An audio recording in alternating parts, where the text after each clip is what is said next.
Morning Talk on SAFM. And it's 9 minutes past 9, and it's election day in the United States. And polls that people are saying are too close to call. We'll hear from you on 0891104207. SMSs to 34701. My guest this morning in our Johannesburg studios, Dr. Scott Fersing, who's a fellow at the South African Institute of International Affairs, and Dr. Dinesh Sharma, who's author of Barack Obama in Hawaii and Indonesia, The Making of a Global President. You'll remember we spoke to Dr. Sharma a little bit earlier this year. So let me say good morning to both of you this morning. Good morning. Good morning. And let me start with you, Dr. Sharma, you speaking to us from the United States. What is the atmosphere? As I was saying, everyone is saying there's no clear winner. It's too close to call. Yeah, that's absolutely right. Statistically, it's a dead heat based on all the polls that we can look at, going into this election. And Gallup poll gives Romney an edge by 1 point. Real Clear Politics, which is an average of all the polls, shows it's a dead heat at 49 to 48% to Obama. Pew Research, which is a nonpartisan poll, came out a day ago, and it shows that the president will eke it out by 3 percentage points. Yeah. So at the national level, it's a tie, but at the state level, where the electoral votes determine the outcome, you might remember in 2000, Al Gore won the popular vote, lost the electoral vote. So some people are predicting that perhaps President Obama will win the electoral vote at the state level, but might lose the popular vote. Again, we don't know. We'll know in a few hours. But obviously, as you said, it's a very close election. Well, yesterday, of course, so they made both candidates making a frenetic dash to a series of what are seen to be crucial swing states to deliver their final arguments. For each of them, which are the most difficult states that they needed to make those final arguments to in the final hours of the campaign? Yeah, so President Obama has built a firewall around the Midwestern states. Yeah. So that would include Ohio. Everybody's targeting Ohio. President Obama started his race, you might remember, in 2007 in Iowa. Yeah. So he went back to Iowa to make his final case for his reelection. And then Wisconsin, another Midwestern state, which has gone back and forth the last few years in local elections, is another key state that President Obama has to hold. So he has a strong coalition in the Midwest. Of course, you know he's from Chicago. So that's going to be his firewall. And we will know early in the night tonight here if Romney is able to win Florida and Virginia.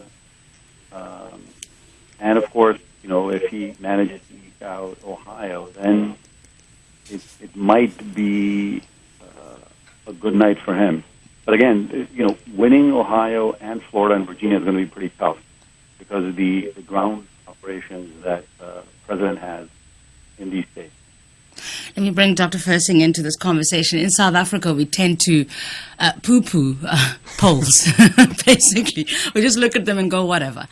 We're going to find out what's going to happen when it happens. But they are closely watched, particularly for pundits, for media in the United States and around the world when it comes to the presidential election. So how seriously are you taking some of these polls, as Dr. Sharma has outlined, what's been happening up to this very last moment? Yeah, I think the international community in South Africa in particular are taking these polls quite serious. I know that there's a strong sense from South Africa and just the average citizen and the media that they really do not want to see another Republican candidate come into power. They would prefer to have President Obama sit for another 4 years because they understand their policies. And I think a lot of the people just associate Mitt Romney with a sort of George W. Bush. Yeah. And that's something that they don't want to see. But they are following very closely. I've got colleagues and even friends who are in South Africa who've even watched the debates before. I even watched them, and they're asking me questions about Syria and Libya and various. But I think you're right. They're just sort of holding thumbs and waiting for sort of Wednesday morning in South Africa when they wake up and see finally who's going to who's going to be the winner. But it could be a very late night, like Dr. Sharma discussed, because Ohio, with its 18 electoral votes, is a huge state. Florida, obviously, that's where a lot of the controversy was in 2000, and extremely close. I think people are just sort of crossing fingers, and a lot of South Africans are hoping that Obama is the winner. Let's just explain for those South Africans who don't know how the system in the United States works. Can you explain what the electoral vote is, how it all works? Yeah, the electoral college is basically, each state has a certain number of electoral votes. So, like Dr. Sharma was saying, for example, Florida, I think you could win by 10 million votes in Florida, but you only get a certain amount of electoral votes, which goes towards a tally. So in theory, you could actually, like Gore, you could actually win the popular vote, and lose the election because of electoral votes. So then, which I mentioned in other media, the magic number is 270 electoral votes. So the first one who can get the states that electoral votes add up to 270, they'll win the election. And that's based because it would be unfair if it was just a popular vote, because then the elections would be dominated by the most populous states like California and Texas, and they would pretty much, all the election campaigns would be focused on those highly populated areas and looking for those votes. So it tries to give a balance to a very large country. Well, what's also quite staggering about this particular election is how much has been spent on the campaign. It's the most amount of money in the history of the United States. Yeah, latest figures I saw was around $6 billion US, which in rands, I think it's 50 billion rands. So when South Africans hear that kind of number, that's and on a campaign. Yeah, exactly, on a campaign. So that is a big question mark, and I think this campaign is. I haven't been to the States since January, but I heard it's been quite dirty and a lot of ads going back. But I'm sure Dr. Sharma could shed some light on that. But Obama attacking Romney, and then vice versa in the media. So, and that TV space is not cheap. But also, like Dr. Sharma pointed out, was the ground forces are extremely important, especially these last couple of days, and you have to pay these people to go knock on doors and hand out, sort of vouchers and not vouchers, but flyers. Flyers, exactly. So all that costs money, and you can see where that money adds up very quickly. Let's talk a bit about the way that the campaign's been run, Dr. Sharma. As Dr. Fersinger said, it has actually, from just reading media reports, we haven't seen some of those adverts unless one goes online or to YouTube. But the campaign has often taken bitter and very nasty turns with some personal attacks and accusations. How has it played itself out in your perception? Yeah, so it has been a nasty campaign, and I think, as you pointed out, partly because of the changes in laws, the Citizens United case just recently, which allowed corporations to contribute toward the candidate, and the rise of the super PACs, which is these independent sort of entities. Dr. Sharma, sorry, I'm going to ask you to pause there for a moment. Your line is deteriorating for one or other reason. So I'm going to ask you to pause. We'll see if we can sort out that line with you, and we'll take some calls as well. And I'll put that question to you again, because we'd like to get an insight into what has been happening in the United States. While we sort out Dr. Sharma's line, Dr. Fersing, the issues here with one, and as you said, a lot of South Africans have been watching what's been happening there. I was one of those people up early in the morning to watch the three debates, which I found quite fascinating. And many people have said this is going to be one on whether Americans believe that the direction that Barack Obama has taken with the U.S. economy is the right one, or if they need to bring in Mitt Romney to fix what they perceive to be failures by the Democrats. So would you say that the U.S. economy has been the biggest issue in this campaign? Yeah, definitely. I mean, that's the old saying that in order to win a campaign, the quote was, it's the economy stupid. It's create jobs as people when when economic times are good. They obviously will vote in your favor, and good times will continue. I think the Bill Clinton administration was a good example of that. So it's definitely an economy. But as we look at, if you watch the debates, the foreign policy, there wasn't much disagreement, and wasn't much wiggle room for Romney to attack Obama on foreign policy, because I think a lot of Democrats and Republicans were surprised how how aggressive Obama's foreign policy was, using his military and obviously capturing Osama bin Laden. And then you could see during that debate that Romney was consistently trying to get the debate back to the economic issues and sort of attack economic policy. And that was going to be his best chance of winning since day one, because he knew that it was going to be very difficult in the foreign policy front. And he has painted himself as a business leader, and that he knows how to balance a budget and knows how to create jobs. So that's the platform he was running. So he keeps going back to that platform. It was a difficult, on foreign policy, absolutely. You're right, it was difficult for the Republicans to make any headway. But the campaigning also took place at a very difficult time when we had the U.S. ambassador to Libya killed in Benghazi just ahead of one of the presidential debates. And the Romney campaign tried to use that to batter President Obama. Yeah, I mean, there's any ammunition that the Republicans were trying to could use, and that was obviously one of them. It's not very often that an ambassador gets killed, and there was a lot of controversy going on. Was it a planned attack, or was it part of the mob around the video, the anti-Muhammad video? And there was still some controversy about that. How much did the White House know? That did the State Department tell them that this was a planned attack? And he has gone after that angle, and he sort of had to, because I think Obama did some of the right things when it came to the earlier Libyan intervention, and sort of Obama tried to take a back seat and look for international cooperation from various partners, and also with the Syria issue, Obama's big push has been to make sure that we've got the international backing first, not to make the mistakes of sort of Bush and then let the other players sort of take the forefront, like the Brits and France and so on. All right, I think we've got Dr. Sharma back on the line, and he was going to tell us how the campaigning has actually played itself out in the media with all the adverts and the nasty and the personal attacks. Dr. Sharma? Yeah, I'm here, yeah. So I think partly because of the changes in laws, which has allowed more money and corporate money to flood the campaigns, it has led to a peculiarly kind of nasty dynamic with advertisements in swing states, which have at times gotten personal, but for the most part they've stayed on the issues. And as you said earlier, economy, jobs, the unemployment rate has been the key issue. The loss of manufacturing jobs, outsourcing. There has been some China bashing. Well. In terms of job loss, but other than that, it has stayed on the issues. Foreign policy, like you were saying earlier, has been part of the debate, more at the fringes in terms of coming out of the wars, and then the Republicans have tried hard to make Benghazi a central issue or a relevant issue. But again, because President Obama's foreign policy record has been relatively strong. Compared to the Republicans, who always claim that Democrats are weak on foreign policy. So President Obama has been rather strong. So it hasn't been easy to pitch Benghazi as kind of a weakness on the president.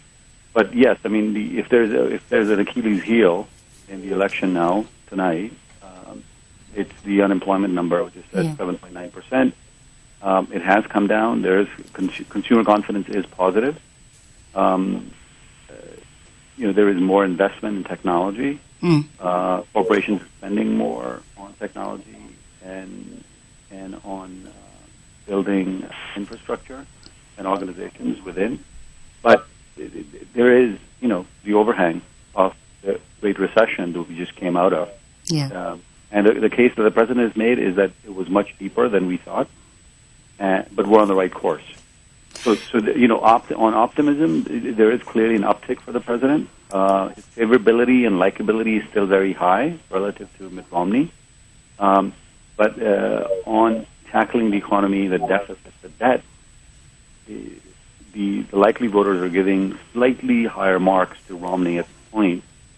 But again, I think it's going to go back to the key states, and the likelihood is slightly better for President Obama on key states like Ohio, Wisconsin, Iowa, and then I think the Obama team is confident that they may be able to win Virginia, are competitive in Florida. So we'll know early, like by 7:30, 8 p.m. here, if Romney's able to hold Florida, and holds Virginia, then I think it's going to be a long night. But if he loses either one of those and then is unable to hold Ohio, then I think it's going to be a quick decision. A much shorter evening for you as well. It's 23 minutes past 9. We're talking about the election in the United States. I'm in conversation with Dr. Dinesh Sharma. He's author of the book Barack Obama in Hawaii and in Indonesia, The Making of a Global President, and Dr. Scott Fersing, who's a fellow at the South African Institute of International Affairs. We'll take your calls as well on this one on 0891104207, 0891104207, SMSs to 34701. Dr. Sharma, this, of course, very important election for Americans, but watched very closely around the world. We talked a bit about the so-called Obama magic when he was elected in 2007. People saw him as a welcome breath of fresh air. He made a lot of promises at that time. In fact, the world felt that the United States would be taking a much more different direction in its interaction with particularly the Middle East, and that particular region welcoming his election in 2007. And now people are saying, well, he made a whole lot of empty promises. What do you make of his legacy, particularly in the way that he's dealt with that very sensitive Arab world? Yes. So I think based on the BBC data that just came out last week, President Obama is still getting high marks around the world, in Europe, in Africa, in places like Kenya and Nigeria, and even in the Middle East, certainly in Jordan, the traditional ally, and in other parts of the Middle East like Kuwait, Saudi Arabia. But where his numbers have dropped is in South Asia, in Pakistan in particular. Yeah. His rating is rather poor, and they would rather see Romney in office instead of President Obama getting reelected.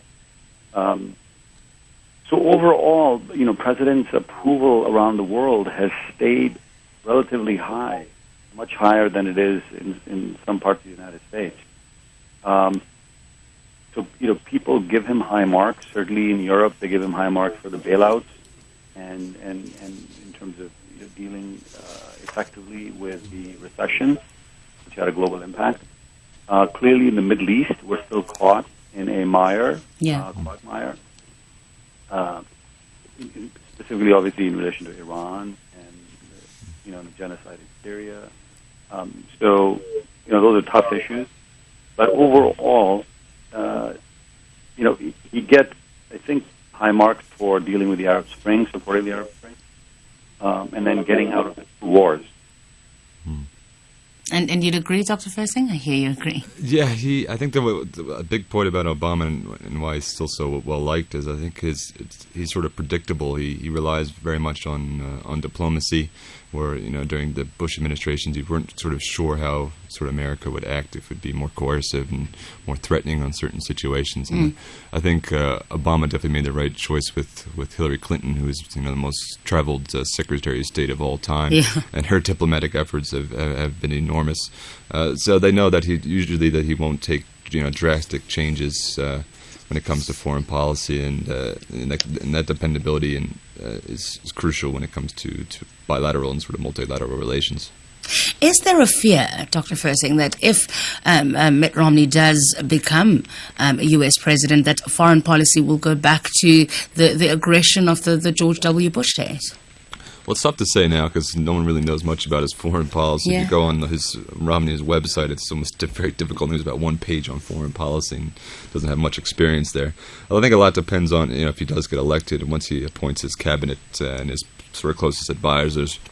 Now we can get a sense based on their background and how sort of right-wing they are and some of their views on crucial topics. But I think he made it quite clear in the foreign policy debate, there's a lot of things that he would not change when it comes to foreign policy. I think Afghanistan is a perfect example. They both want the troops out by 2014. Iran might be a difficult issue because he has been pushing a very strong Israel stance, but as Obama has as well.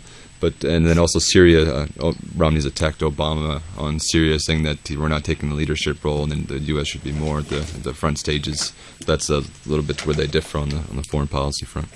All right, so we're going to take calls on 0891104207, SMSs 34701. Let's take a call from Alec in Joburg. Hi, Alec. Good morning, ma'am. Morning. Yes. And I just want to say that when I watch Romney on TV, I just wonder whether he can be trusted if you watch those eyes. He seems to continue to be looking over his shoulder. And this morning, someone mentioned on BBC that. Are you still there? Yeah, we're listening. Okay, sorry. That that apparently he's also gone a bit of a turnaround on his own position that he's held in political positions over the years. And they sort of, I think the question was, which Romney have we got? But that said, I want to say that as a statesman, Obama is head and shoulders above Romney. He comes across to me as an individual who's seeking to protect a vested interest. And I think that his concerns about the future Americans paying for the budget deficit is more worried about the rich Americans having to pay because they are the beneficiaries of the system. Too big to failures, as they call them. I'd like to ask your guest is how sheep-like are, and I use that word obviously in parentheses, are American voters on the issues, and how informed are they on the issues and or intelligent, given that we've come out of probably the most cataclysmic economic times, and 4 years is nothing in something that took 40 years to create. Yeah. And talking about the Middle East, I mean, it has been relative calm, at least in the Israeli tensions, compared to what they were under Bush. And in fact, most of the tensions that arose have been resolved fairly reasonably. So I think in that context, and given how the polls are sitting, to what extent has money influenced the outcome through the advertisements? Okay. And to what extent are Americans capable of independent and objective thinking in the way that they vote? I'd like your guests to suggest that sounding like Americans as they do from the accent. All right. I think they are Americans. All right, I'll hear what my guests think about that. Thanks, Alec. That's Alec and Joburg. Hope and Bashir, stay on the line. We'll come to you in a moment, and then I'll give my guests a chance to respond and read SMSs as well. It is 27 minutes to 10, talking about the U.S. elections this morning in conversation with Dr. Scott Fersing, who is a fellow at the South African Institute of International Affairs in our studios in Johannesburg. And Dr. Dinesh Sharma joins us from the United States. He's an author. We've spoken to him about his book. It's titled Barack Obama in Hawaii and Indonesia, the Making of a Global President. All right, let me take some calls first, and then I'll give you a chance to respond. Hope in Johannesburg. Hi, Hope.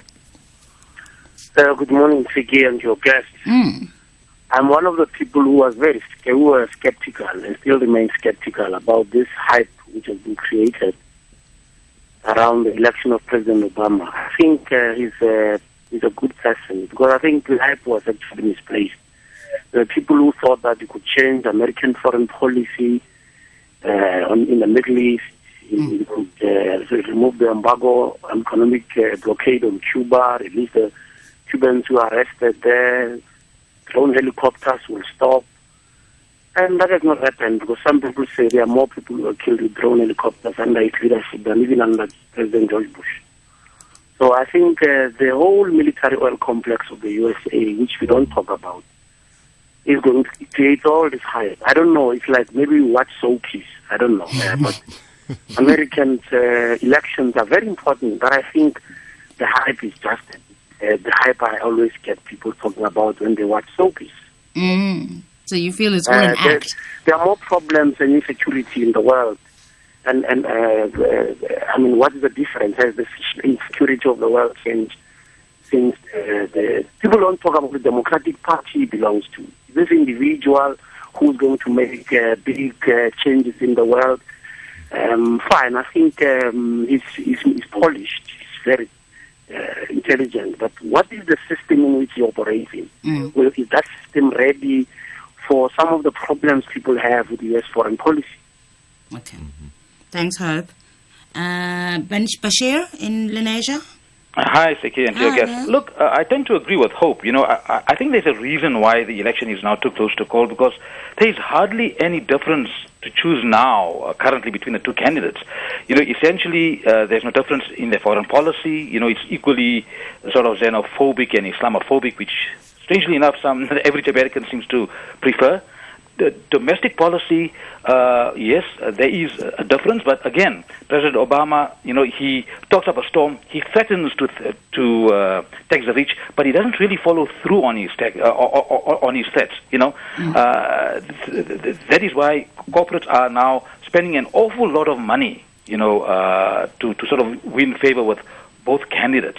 So I think, President Obama has been a bit of a disappointment. My question to your guest would be, now that if he wins the second term, will President Obama feel much more confident in actually following through on his promises of changing foreign policy, changing domestic policy, because now he's got very little to lose. He doesn't have to try and be more right-wing than the right-wing. Thanks. Thanks for sharing. That's for sharing, Linesha. All right, we'll take more calls in a moment. Lots of SMSs as well. But maybe let's talk a little bit about what Bashir is saying. And I'll start with you, Dr. Fersing, and then I'll hear from Dr. Sharma. That the reason this is too close to call is because really they sound like two sides of the same coin. Yeah, I focus mostly on foreign policy, so I'll let Dr. Sharma bat the whole domestic policy issue there. But I think what foreigners around the world just sort of not fail to understand, but foreign policy doesn't change to a great extent. America has national interests that have been there for decades. It's promoting American business. It's securing its borders and security for its citizens. It's promoting trade and opportunity. So, regardless who the president is, they obviously can steer things, a little bit here and there. But those priorities are going to stay the same. Whoever's sort of in the Oval Office. So sometimes I don't know. It's tough to understand from an African point of view to try to understand what they were actually expected of Obama.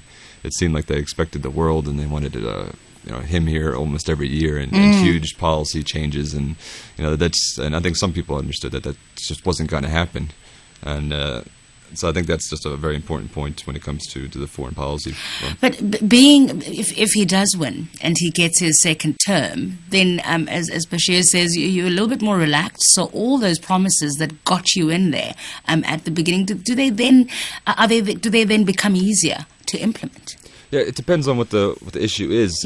For some of the security issues, the president does have, he's basically become known as the drone president, and has been very, very big on using drones and that sort of aspect of military. But on certain other policies, a lot of it comes down to also the congressional elections, because you need to remember that we're not just we're not electing a president today. We're also electing a big part of the House of Representatives and the Senate.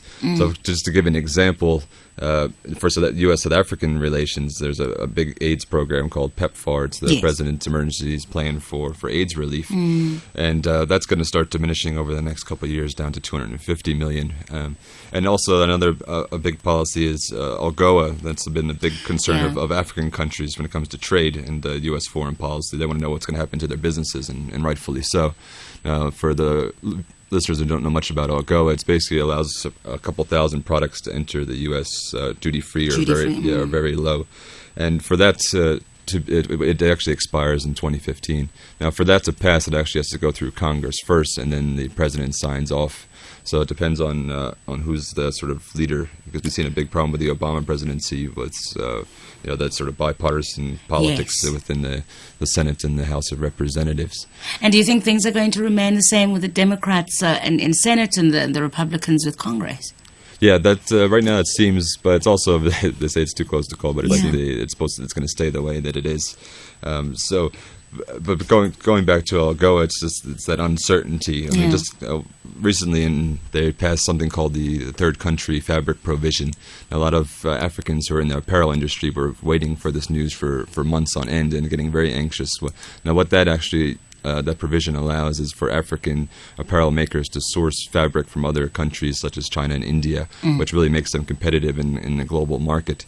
But there was that issue was beating around the Congress for quite a long time on whether they're going to extend that to 2015, and it got passed at the end of August, and it was due to expire at the end of September 2012 to 2015. So the AGOA issue is going to be a large one from the African point of view. Dr. Sharma, let's respond to Alec in Johannesburg's question about the average American voter. He's asking how sheep-like are U.S. voters on the issues? Are they actually informed about the issues? So the electorate is fairly tuned in, and we're expecting that a larger percentage of them will vote. Again, partly because of social media, the internet, bloggers, and online kind of journalism come up simply. Partly, because of Obama's kind of 2008 inspirational election and kind of the change that he promised and hoped. So clearly, he is one of the more statesman-like presidents that we've had in recent times. And Mitt Romney, in that respect, doesn't fully come up to that. They're both from Harvard and have pedigree, in terms of education. They come from different backgrounds.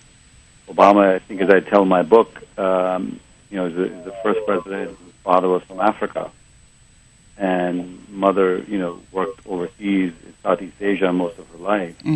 So, and also because of his own kind of narrative, he inspired a lot of people around the world, and some of those hopes have been dashed. Again, because the pitch and the tenor of his campaign was so high that in order to get the first black guy elected in the United States, the marketing, was obviously superbly handled. So clearly there is a pushback from that type of high-level rhetoric.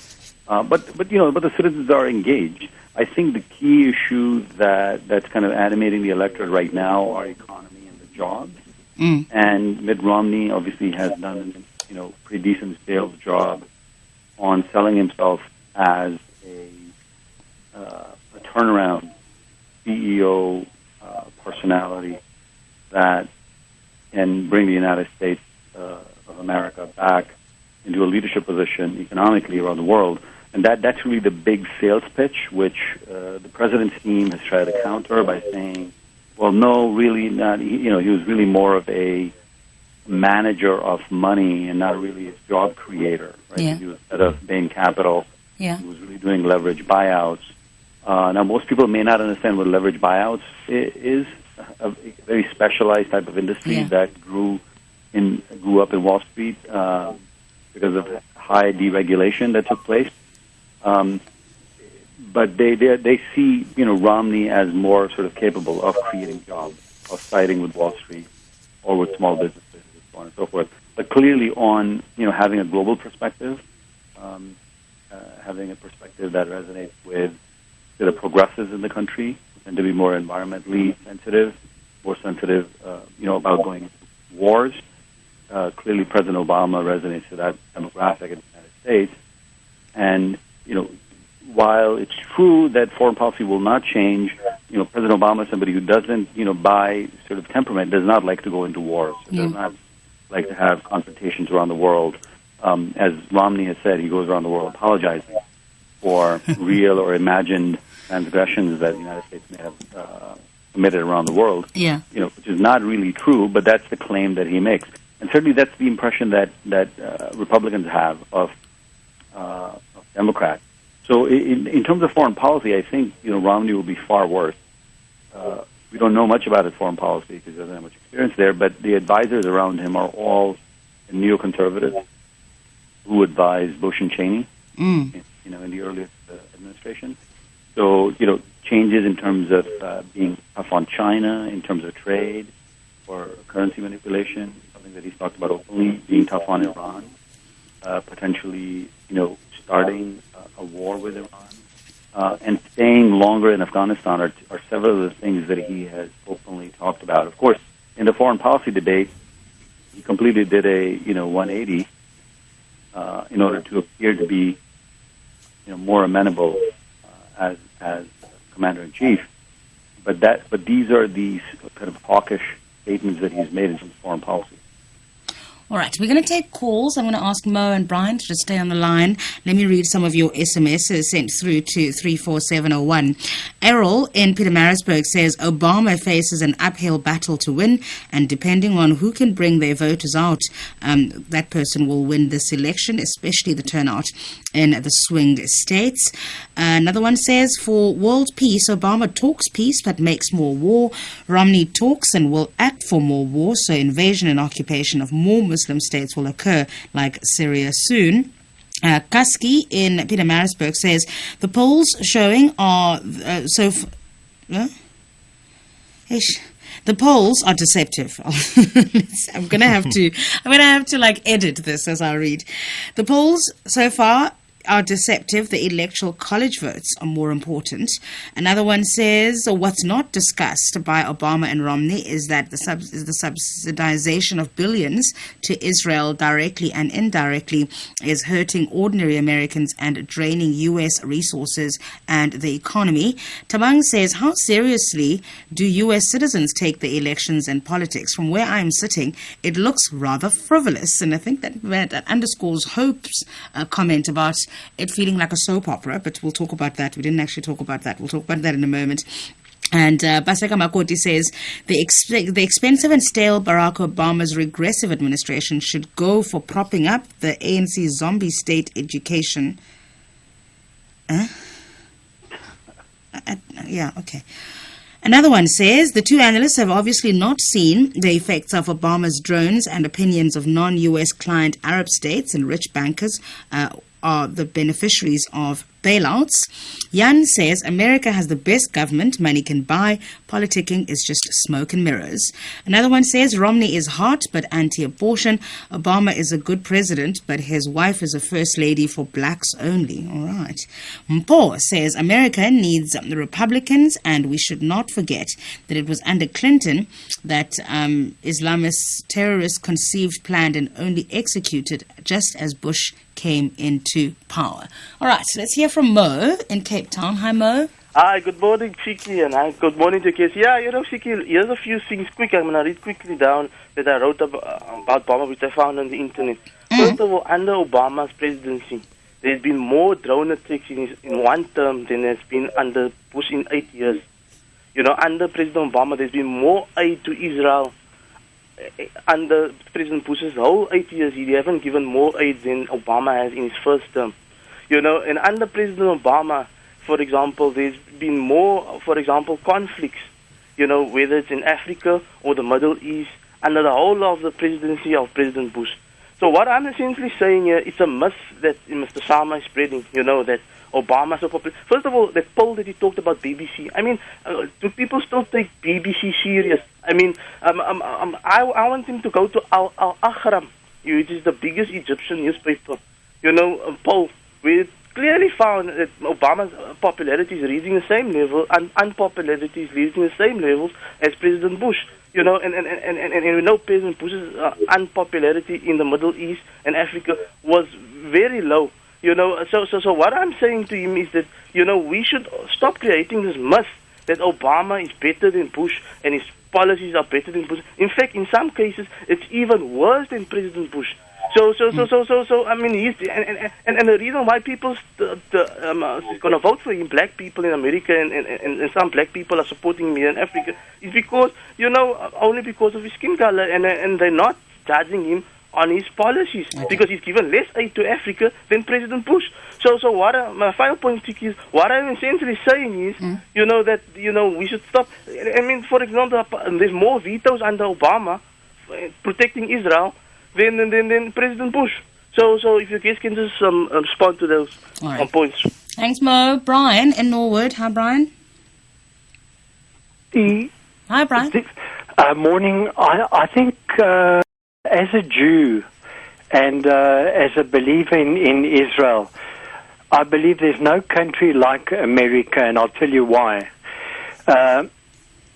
There are double standards involved when it comes to voting at United Nations, etc.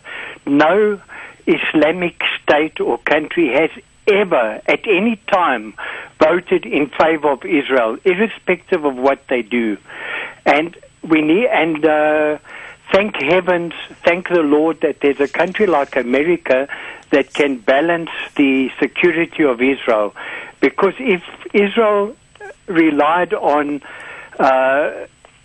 safety and security from the Islamic countries and Asian and African countries, Israel would have been eliminated long ago. Brian, I need you to comment on the U.S. presidential election, please.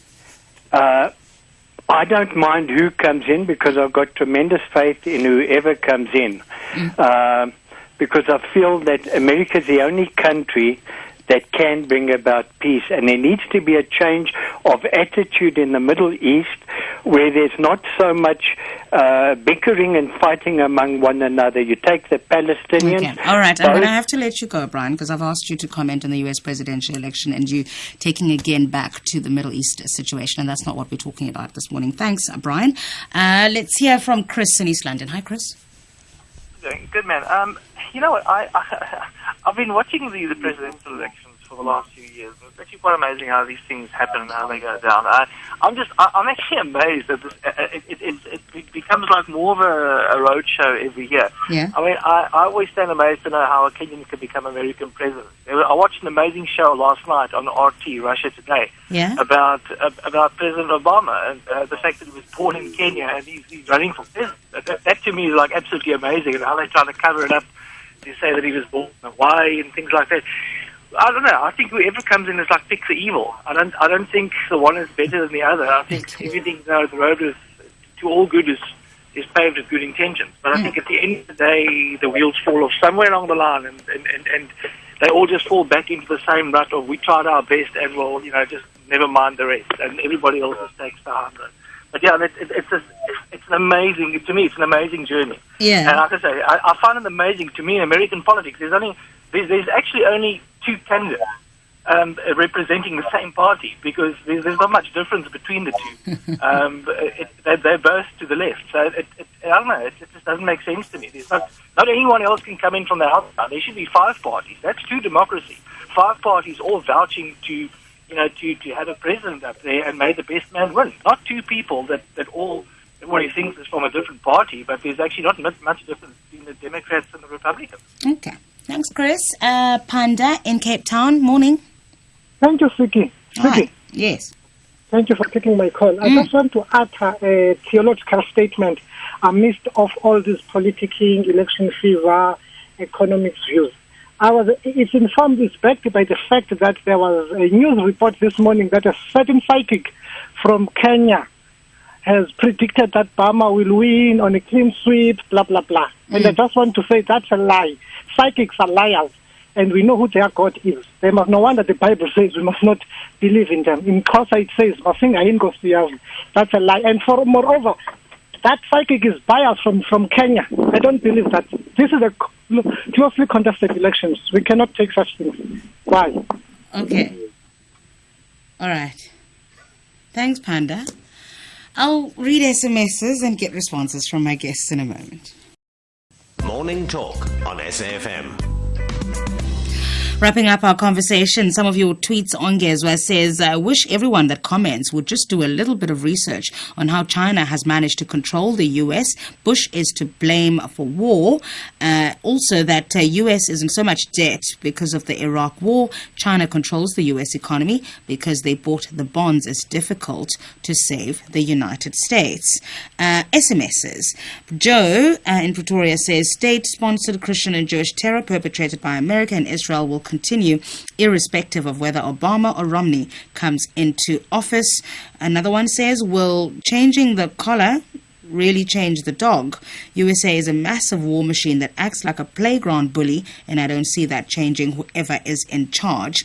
Another one says, does Dr. Sharma think prejudice will raise its ugly face in this election? If so, how will it play out in his opinion? And that's from Jay in Johannesburg. Dr. Sharma, prejudice, that was a big talking point, of course, in the 2007 campaign. Prejudice, you mean race? Is that, yes, is that race. I think that's the question. Yeah. Well, there is quite a bit of discussion on the ground, and our army of lawyers on each side are parked, in Ohio, some of the other swing states, to observe any kind of a voter, tampering or suppression of votes based on, any classification, whether it's race, gender, ethnicity, and what have you. So yeah, clearly there are measures being taken to counter tampering with votes. But just to add to, got a flurry of questions here. But just to clarify the difference, though, President Obama did not go into any of these wars. He's responsible for getting America out of these wars, Iraq and Afghanistan. When he came into office, he inherited these wars that were started by the previous administration. I understand the point about drones, and I think I've spoken with you about that earlier when you interviewed me for my book.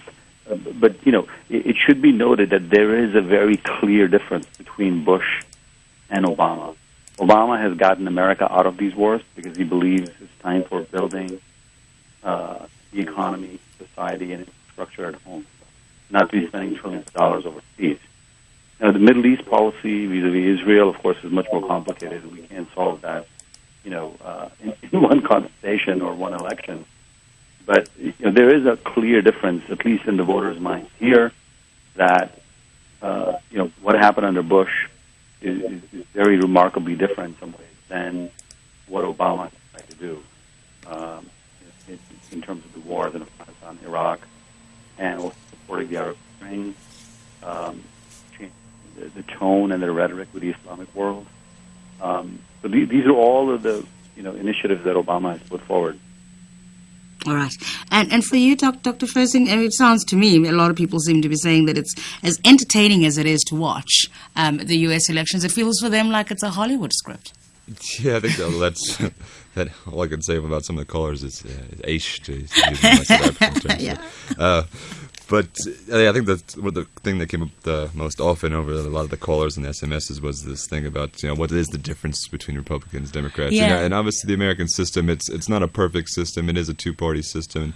We talked earlier about $6 billion for fundraising. So that money comes from military complexes and from banks, corporates, and so it's tough to distinguish. Like Obama made big promises during his campaign about immigration reform and going after some of the corporates. And even though corporate profits have been up over the last couple of years, and he hasn't done much about immigration reform, and he was going to close Guantanamo Bay, and he hasn't done so.